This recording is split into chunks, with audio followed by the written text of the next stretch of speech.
देखिए, आज ये जो प्रेस कॉन्फ्रेंस है इस क्रम में बुलाई गई है कि थाना प्रभारी कपिल वस्तु और कपिल वस्तु थाने के जो साइबर प्रभारी हैं और उनकी जो साइबर सेल की टीम है उनके द्वारा म्यूल खातों की जांच की जा रही थी। इसी दौरान पता चला कि थाना क्षेत्र कपिल वस्तु में ही एक ऐसा म्यूल खाता है जिसमें लगभग 1,07,00,000 रुपये की ट्रांजैक्शन हुई है।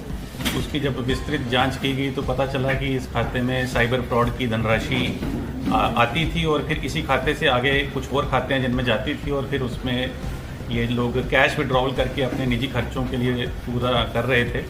और जब इसकी छानबीन और गहनता से की गई तो एनसीआरपी पोर्टल और समन्वय पोर्टल का सहयोग लेते हुए ये मालूम पड़ा कि लगभग पूरे देश से 35 कंप्लेंट हैं जिसके संपर्क में या जिस संबंध में इस खाते का उल्लेख भी था कि 35 ऐसे कंप्लेंट एनसीआरपी पोर्टल पे दर्ज थी जिसमें साइबर फ्रॉड का जो पैसा है इस खाते में गया था।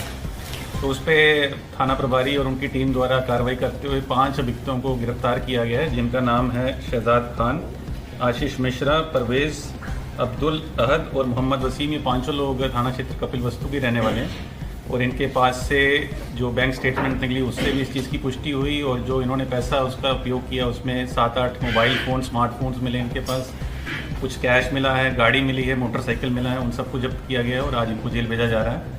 और जो थाने की टीम है उसको भी पुरस्कार मेरे द्वारा दिया जाएगा और आगे भी विवेचना में जो और चीज़ें निकल पाएंगी उस पर भी आगे कार्रवाई करते हुए एक साइबर फ्रॉड के चलते जो हमारे पुलिस महानिदेशक महोदय के द्वारा भी निर्देश दिए जा रहे हैं और एक हाई प्रायोरिटी क्राइम है और आजकल काफ़ी लोग इसके चंगुल में आ रहे हैं, उनको जागरूकता के साथ साथ जो साइबर अपराधी हैं उनके ऊपर भी शिकंजा कसने की हमारी मुहिम जारी रहेगी। सर, 1,07,00,000 के सापेक्ष में जो अमाउंट रिकवर हुआ केवल 98,000 हुआ है।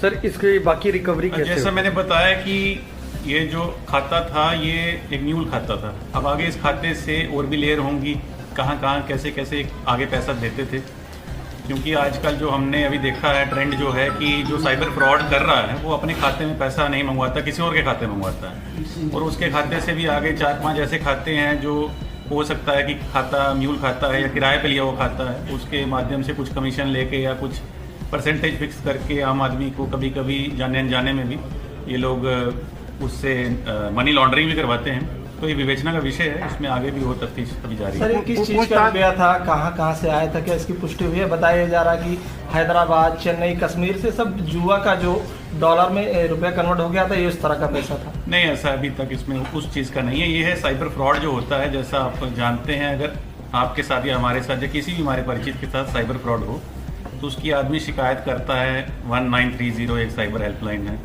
उसके बाद एनसीआरपी पोर्टल है एक भारत सरकार का जिसकी फुल फॉर्म है national cyber crime reporting portal. उस पोर्टल में आदमी बताता है कि मेरे साथ ये फ्रॉड हुआ, इतना पैसा मेरा चला गया और ये उसका विवरण था। उस पर फिर पोर्टल में ही ऐसी सुविधाएं हैं, वो पता चल जाता है कि इस खाते में गया। उस खाते का जब पता चलता है तो पोर्टल से मालूम पड़ता है कि इस खाते की जाँच की जाए, उसी संबंध में ये जाँच आगे बढ़ती है। सर, इस रैकेट का जो मास्टर माइंड है वो कौन था, क्या इसकी पता हो पाई? ये बताया जा रहा है एक पूरा लंबा रैकेट है। जी जी बिल्कुल, आपने ठीक कहा, लंबा और करीब ये जो घोटाला, ये जो फ्रॉड हुआ है, ये सूत्रों से जो है कम से कम 40 से 42 करोड़ के आसपास का बताया। और भी हो सकता है और ये एक सिंगल इवेंट नहीं है। जैसा मैंने कहा कि 35 जगह में इसी म्यूल खाते का उस पर उल्लेख था, और भी ऐसे कुछ होंगे जो हो सकता है रिपोर्ट ना हुए हों। अब उनका सत्यापन हर जगह से कराना पड़ेगा, वो एक विवेचना का विषय है, वो आगे हमारी तफ्तीश जारी है और जैसा उसमें कुछ अपडेट आएगा तो आपको बताएंगे। कुछ